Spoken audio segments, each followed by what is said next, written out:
Subscribe कीजिए science study bye Khan channel को और लेटेस्ट अपडेट के लिए बेल आइकन को प्रेस कीजिए। Hello everyone, अस्सलाम वालेकुम। I hope you have a wonderful day. तो आज हम स्टार्ट करने वाले हैं स्पेक्ट्रोस्कोपी। तो ज़्यादा बात ना करते हुए हम स्टार्ट करते हैं, और अगर आपको ये वीडियो से कुछ बेनिफिट हो तो प्लीज़ वीडियो को लाइक करें, शेयर करें एंड हमारे चैनल को सब्सक्राइब करें। तो हम स्टार्ट करते हैं। बिस्मिल्लाहिर्रहमानिर्रहीम। तो आज हम पढ़ने जा रहे हैं स्पेक्ट्रोस्कोपी के बारे में। ये हमारी सीरीज है लेक्चर्स की, और ये फर्स्ट लेक्चर है। इसके बाद आहिस्ता आहिस्ता हम और लेक्चर बनाएंगे इसके। तो उसका जो फर्स्ट टॉपिक है, इसमें हमने सबसे पहले जो पढ़ना है वो है इलेक्ट्रोमैग्नेटिक वेव्स। तो हम पढ़ते हैं इलेक्ट्रोमैग्नेटिक वेव्स क्या होती हैं। इससे पहले हम बात करते हैं लाइट के बारे में। जैसे कि जब लाइट एक्चुअली काफ़ी समय पहले लाइट को माना जाता था कि ये एक वेव्स है, और लाइट को वेव्स इसलिए माना जाता था क्योंकि जो वेव्स होती हैं हमारी, उनकी स्पेशली दो प्रॉपर्टीज़ मायने रखती हैं। जैसे कि हमें लिखा हुआ है, waves having two special properties, interference and diffraction. तो लाइट को इस बेस पे माना जाता था कि ये वेव्स है, क्योंकि उसके पास दो प्रॉपर्टीज़ थी, इंटरफेरेंस एंड डिफ्रैक्शन। और ये जो वेव्स थी, ये एक मानते थे कि एक ही खास किस्म की वेव्स है, वो है ट्रांसफ़र वेव्स। तो जो ट्रांसफ़र वेव्स होती हैं वो क्या होती हैं actually, the directions of movement of particles of the waves is perpendicular to the directions of the propagations of the wave. तो हाँ, यहाँ तक हमने दो बात कही। सबसे पहले कि काफ़ी समय पहले लाइट को वेव्स माना जाता था। वो इसलिए माना जाता था क्योंकि जो वेव्स होती हैं उसकी दो प्रॉपर्टीज़ होती हैं। फर्स्ट होती है इंटरफेरेंस, दूसरी होती है डिफ्रैक्शन। उसके बाद मैंने बात कही कि जो लाइट को एक खास किस्म की वेव माना जाता था, और वो होती है ट्रांसफ़र वेव्स, कि लाइट एक ट्रांसफ़र वेव्स है। ट्रांसफ़र वेव्स इसलिए लाइट को माना जाता था क्योंकि जो ट्रांसफ़र वेव्स होती है उसकी क्या प्रॉपर्टीज़ है कि directions of movement of particles of the waves is perpendicular to the directions of propagations of waves. कि अगर एक वेव मूव कर रही है, इस डायरेक्शन में अगर एक वेव मूव कर रही है, तो जो उसके पार्टिकल्स हैं, जैसे जो पार्टिकल्स हैं, तो उनकी जो डायरेक्शंस होगी मूवमेंट की, वो उसके परपेंडिकुलर होगी। ओके, जैसे कि एक यहाँ पर वेव मूव कर रही है, तो उसके जो पार्टिकल्स हैं वो इस डायरेक्शन में होंगे। जैसे कि ये जो हमारा डायग्राम बना है, इसमें जो ग्रीन एंड जो ये पर्पल कलर है, इसको हम नोटिफाई करें तो यहाँ पर हम देखते हैं कि जो ये ग्रीन जो कलर है, रेड को अभी हम छोड़ देते हैं, ग्रीन जो कलर है ये हमारी प्रोपागेशंस ऑफ वेव्स है, और ये जो पर्पल कलर है ये उसके पार्टिकल्स हैं वेव्स के। और और प्रोपागेशन वेव्स का मतलब है कि वेव्स की डायरेक्शन, वेव जिस डायरेक्शन में मूव कर रही है। उसके बाद ये जो पर्पल कलर है हमारा, ये उसके पार्टिकल्स हैं वेव्स के, जो कि वाइब्रेट कर रहे हैं, ऑसिलेट कर रहे हैं। या लिखा है ना कि oscillations of the waves of the particles of the waves, या movement of particles of the waves is perpendicular to the directions of the propagations of waves। तो वो परपेंडिकुलर है, तो ये वेव्स है, ये इसके परपेंडिकुलर है। ठीक है, ये पार्टिकल्स है वेव्स के, इसमें जहाँ पर्पल कलर है, और ये directions of waves, propagations of the जो वेव्स है उसके परपेंडिकुलर है। अब हम बात करते हैं कि जो इलेक्ट्रोमैग्नेटिक वेव्स है वो है क्या। तो जो हमारी electromagnetic waves is a combinations of electric field wave and magnetic field wave.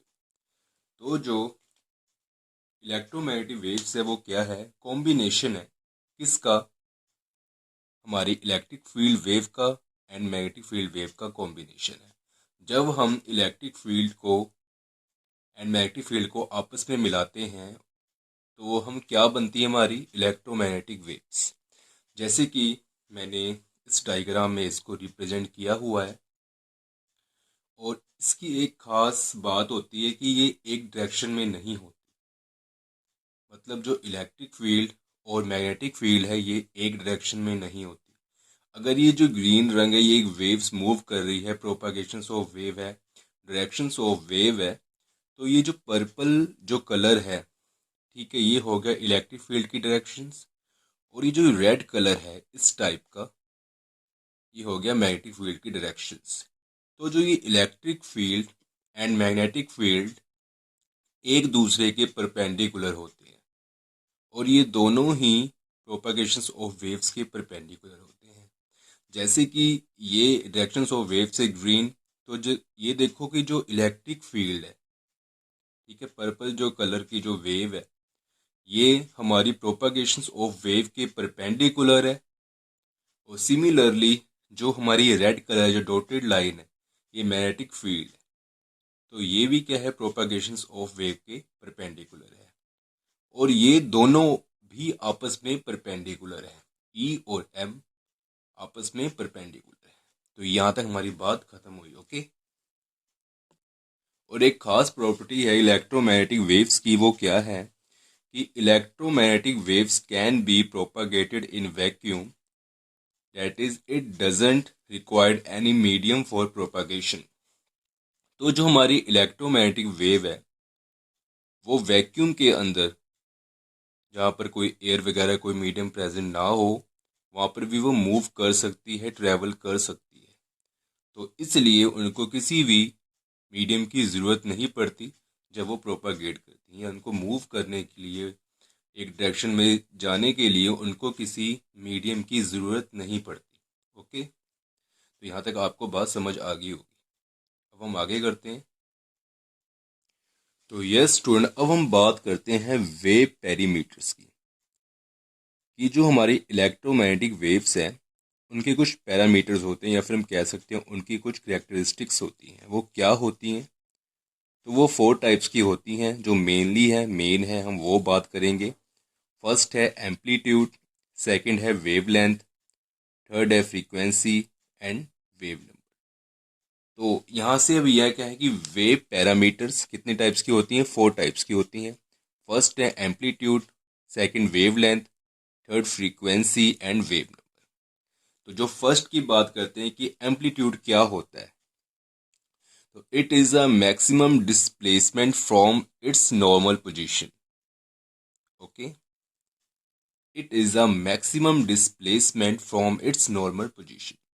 जैसे कि ये एक वेव है, ये इसकी नॉर्मल पोजीशन है, जो इसका ये पॉइंट, तो यहाँ से ये जितना डिस्प्लेस हुआ 2 पॉइंट ए तक, तो ये मैक्सिमम डिस्प्लेसमेंट जो इसकी हुई, तो नॉर्मल से लेके from normal two point A जितनी डिस्प्लेसमेंट हुई, मैक्सिमम डिस्प्लेसमेंट, उसको ही क्या बोलते हैं हम? एम्पलीट्यूड।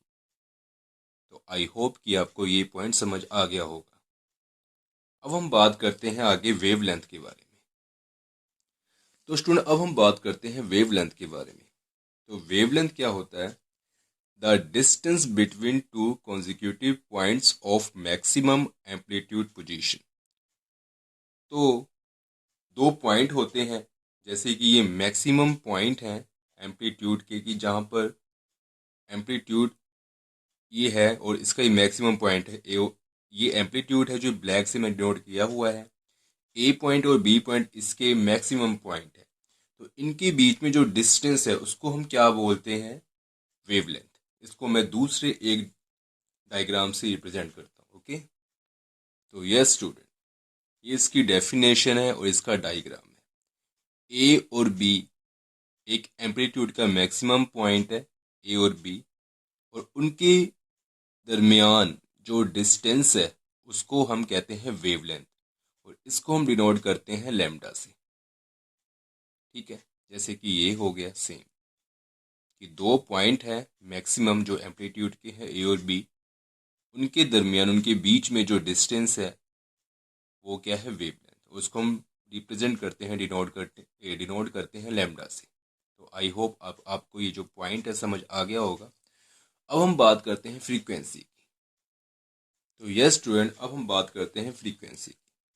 तो फ्रीक्वेंसी क्या है? The number of oscillations at any point undergoes per second is called its frequency.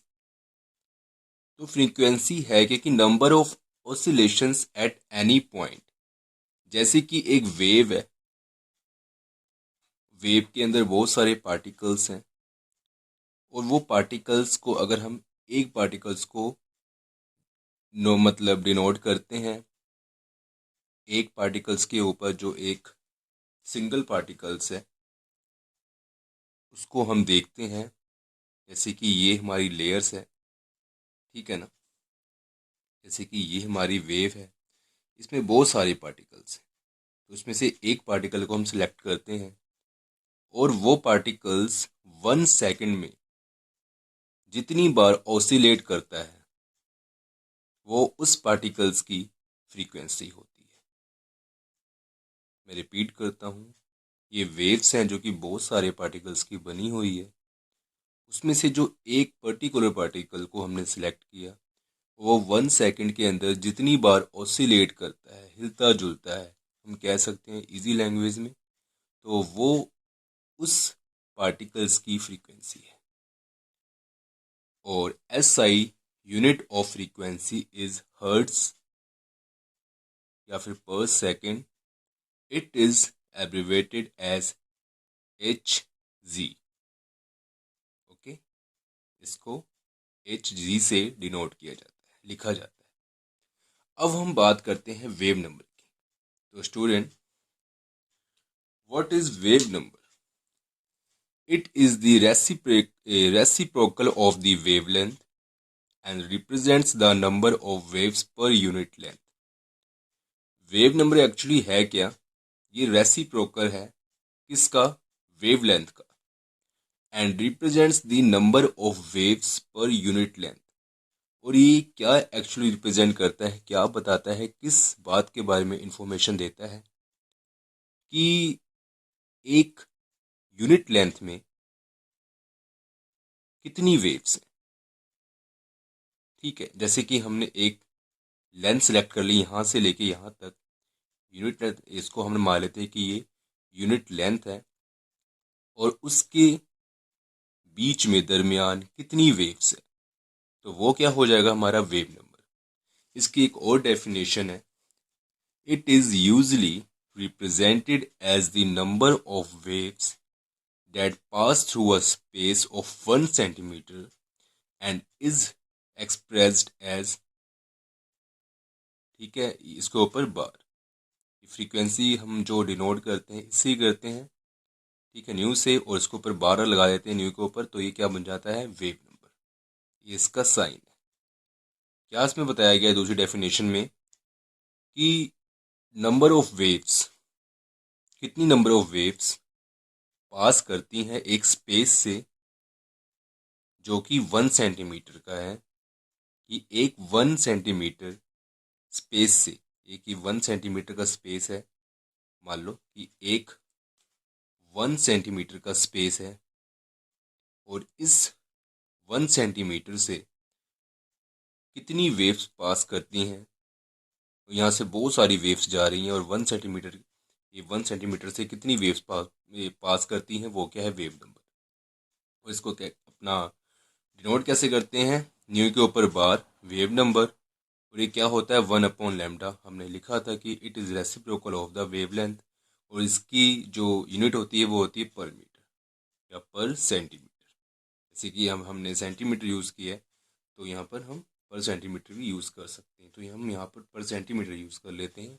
Okay, अगर मीटर में हो तो मीटर में यूज़ कर लेते हैं। तो आई होप कि आपको ये पॉइंट भी समझ आया होगा।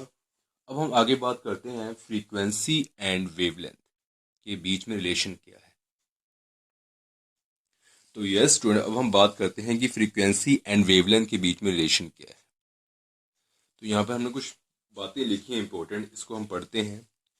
Relations of frequency and wavelength से पहले हम EM वेव्स की एक खास प्रॉपर्टी की बात करेंगे, एक खास प्रॉपर्टी की बात करेंगे जो इन दोनों को रिलेट करने में मदद करती है। तो इनका फ्रीक्वेंसी एंड वेवलेंथ का रिलेशंस हम फाइंड करने से पहले एक ईएम वेव जो इलेक्ट्रोमैग्नेटिक वेव्स है उसकी एक खास प्रॉपर्टी की बात करेंगे जो इन दोनों को फ्रीक्वेंसी एंड वेवलेंथ को आपस में रिलेट करने में मदद करती है। तो वो क्या है? वो ये प्रॉपर्टी है कि all EM waves have the same speed in vacuum. ये कह रहे हैं कि जितनी भी ईएम वेव्स है दुनिया में या फिर इस यूनिवर्स में जितनी भी ईएम वेव्स हैं, और वो जो ईएम वेव्स हैं एक्चुअली उनकी जो स्पीड है इन वैक्यूम कि जहाँ पर एयर प्रेजेंट ना हो वो सेम होती है। तो वो क्या है? सी। इसको हम बोलते हैं speed of light. 3 × 10⁸ metre per second. अगर सेंटीमीटर में है तो 3 × 10⁻10 सेंटीमीटर पर सेकेंड। और फ्रीक्वेंसी एंड वेवलेंथ के में क्या रिलेशन है? तो वो इससे आता है c equal to frequency into wavelength. तो अगर तो इससे मतलब क्या हुआ कि जो वेवलेंथ है वो फ्रीक्वेंसी के रेसिप्रोकल है। अगर वेवलेंथ इंक्रीज होगा तो जो फ्रीक्वेंसी डिक्रीज होगी, और अगर वेवलेंथ डिक्रीज होगा जो फ्रीक्वेंसी इंक्रीज होगी। ठीक है ना? ओके, आई होप कि आपको समझ आया होगा। अब हम एक करते हैं न्यूमेरिकल कि आपको समझ आए। तो यस स्टूडेंट, एक छोटा सा न्यूमेरिकल है। हमें वेवलेंथ जो लैम्डा है वो 400 नैनोमीटर दिया हुआ है। तो 400 नैनोमीटर मतलब 400 इंटू 10⁹ मीटर, एंड इसकी फ्रीक्वेंसी हमने फाइंड करनी है। तो फ्रीक्वेंसी का फॉर्मूला क्या हुआ? सी अपॉन लैम्डा। यहाँ पर हमने वैल्यू पुट करी 3 × 10⁸ मीटर पर सेकेंड सी की, और लैम्डा की वैल्यू जो हमें गिवन है 400 इंटू 10⁻⁻9 मीटर, और जो हमारी फ्रीक्वेंसी आ गई वो आ गई 7.5 इंटू 10⁻14 हर्ट्स। ओके, तो आगे कुछ पॉइंट्स है इसके बारे में बात करते हैं, फिर आगे हम बढ़ते हैं। तो यस स्टूडेंट, कुछ इंपॉर्टेंट पॉइंट्स है ईएम वेव्स के बारे में। तो many types of EM waves be exist. तो यहाँ पर वेव्स हम लिख लेते हैं, ईएम वेव्स बी एग्जिस्ट। तो काफ़ी किस्मों की जो ईएम वेव्स है वो एग्जिस्ट करती हैं, मौजूद हैं। तो आगे क्या है कि all types of electromagnetic waves collection is called electromagnetic spectra या स्पेक्ट्रम। तो जितनी भी ईएम वेव्स हैं मौजूद हैं, जो जितनी भी ईएम वेव्स हैं उसका अगर हम कलेक्शन लेते हैं, उसको हम अगर इकट्ठा करते हैं, ठीक है ना, तो उसको हम क्या बोलते हैं? इलेक्ट्रोमैग्नेटिक स्पेक्ट्रा या इलेक्ट्रोमैग्नेटिक स्पेक्ट्रम। और इसके बारे में हम डिटेल में आगे पढ़ेंगे डायग्राम बना के। ठीक है, अभी सिर्फ इतना ही पढ़ लो कि क्या होता है कि जब हम बहुत सारी मतलब जितनी भी एग्जिस्ट करती हैं ईएम वेव्स, ये जितनी भी एग्जिस्ट करती हैं ईएम वेव्स, उसका जब हम कलेक्शन लेते हैं तो उसको हम क्या बोलते हैं? Electromagnetic spectra. The energy associated with EM waves radiation is directly proportional to its frequency. ठीक है, तो जो एनर्जी होती है इस केस में वो डायरेक्टली प्रोपोर्शनल होती है किसके? फ्रीक्वेंसी के। किसकी? ईएम वेव्स की। तो अगर हम फ्रीक्वेंसी को, जो हमारा डायरेक्टली प्रोपोर्शनल साइन है, इसको हम हटाते हैं तो हमारे पास एक कांस्टेंट लगता है, वो है एच। इसको हम क्या बोलते हैं? Planck's constant. आई होप कि आपको पता होगा। इसकी वैल्यू होती है 6.626 इंटू 10⁻34 जाउल सेकेंड अप्रोक्सीमेटली। तो जो लास्ट पॉइंट है हमारा वो क्या है? द एब्जॉर्प्शंस और emissions of radiation is quantized and each quantum is called photon. तो एब्जॉर्प्शंस और emissions of radiation is quantized कि जो हमारा एब्जॉर्प्शंस ऑफ और ईएम वेव्स का जो एब्जॉर्प्शंस है और एमिशंस है वो क्या है? क्वांटाइज्ड है, मतलब कि उसको गिना जा सकता है। और each quantum is called photon, और एवरी क्वांटम को हम क्या बोलते हैं? फोटोन। अब हम बात करते हैं आगे एनर्जी ऑफ इलेक्ट्रोमैग्नेटिक रेडिएशन कि वो क्या होती है। ओके, तो yes student, energy of electromagnetic radiation, इसके बारे में हमने बात करी कि वो क्या होती है। Energy equal to H frequency, जो फ्रीक्वेंसी हमने पीछे पढ़ चुके हैं सी अपॉन लैम्डा होती है, इससे हमने ये रिलेशन फाइंड कर लिया। तो यहाँ पर ई क्या है, energy of radiation in joule या जूल, जिसको हम कैसे इसकी प्रोनाउंसिएशन करते हैं वो अपने हिसाब से कर सकते हैं। एच क्या है, Planck's constant 6.626 into 10⁻⁻34 joule second. Nu क्या है, frequency of the radiations hertz, उसकी यूनिट है। सी क्या है, velocity of the light 3 into 10⁸ metre per second. And lambda क्या है, वेवलेंथ एम। एक मैंने यहाँ पर बॉक्स बना, उसके बारे में पढ़ते हैं वो क्या है। तो इस बॉक्स में मैंने कुछ इम्पोर्टेंस क्वांटिटी लिखी है, उसके बारे में हम पढ़ेंगे, जैसे कि wavelength, wave number, frequency, velocity. ठीक है, जो वेव पैरामीटर्स हैं ईएम वेव्स की, तो उसका रिलेशनशिप और यूनिट्स पढ़ेंगे। तो वेवलेंथ क्या होता है, lambda equal to C upon frequency. Wave number क्या होता है, 1 अपॉन लैम्डा। अगर ये सी अपॉन फ्रीक्वेंसी है तो ये क्या होगा, फ्रीक्वेंसी अपॉन सी। सी क्या है हमारा, वेलोसिटी ऑफ लाइट या स्पीड ऑफ लाइट। फ्रीक्वेंसी क्या होता है, सी अपॉन लैम्डा, और 1 अपॉन लैम्डा क्या होता है, ठीक है, वेव नंबर। तो सी अपॉन लैम्डा क्या होगा, सी वेव नंबर। वेलोसिटी क्या होता है, में जो रिलेशन है वो है lambda frequency, C equal to lambda frequency. इसके जो यूनिट्स है वो क्या होते हैं, आंगस्ट्रॉन, ठीक है, 10⁻⁻10 metre angstrom. Nanometre 10⁻⁻9 metre. Micrometre 10⁻⁻6 metre and metre. Okay, wave number के होते हैं per centimetre and per metre. Frequency के होते हैं पर सेकंड, या इसको हम बोलते हैं hertz. And velocity of light या स्पीड ऑफ लाइट के होते हैं मीटर पर सेकंड। ठीक है, तो मैं यहाँ बात कर रहा हूँ velocity of light and speed of light. तो speed of light is a scalar quantity and velocity of light is a vector quantity. And we know that कि जो speed of light contains only magnitude and not direction. Even velocity of light contain both direction and magnitude. Okay, and the value of both equal to 3 into 10⁸ meter per second. I hope you understand it. तो student, I hope कि आपको ये lecture समझ आया होगा, और अगर आपको ये लेक्चर से कुछ बेनिफिट हुआ हो, आपको समझ आया, तो प्लीज़ प्लीज़ प्लीज़ वीडियो को लाइक करें, शेयर करें एंड हमारे जो चैनल को सब्सक्राइब करें। और अगर आपने सब्सक्राइब पहले से कर रखा है तो बहुत अच्छी बात है, अगर नहीं किया आपने सब्सक्राइब, आप यहाँ पर नए हो तो प्लीज़ चैनल को सब्सक्राइब करें, और साथ में जो बेल आइकॉन का जो साइन है उसको उसको भी प्रेस करें, ताकि अगर हम कोई भी न्यू वीडियो अपलोड करें उसकी जो नोटिफिकेशंस है वो आप तक जल्द से जल्द आप तक पहुँच जाए। ओके, और आगे हम बात करने वाले हैं इसमें इलेक्ट्रोमैग्नेटिक स्पेक्ट्रम के बारे में बात करेंगे। ठीक है, कि वो क्या होता है इलेक्ट्रोमैग्नेटिक स्पेक्ट्रम। आज हमने सिर्फ एक लाइन पढ़ी, आगे हम डिटेल में पढ़ेंगे।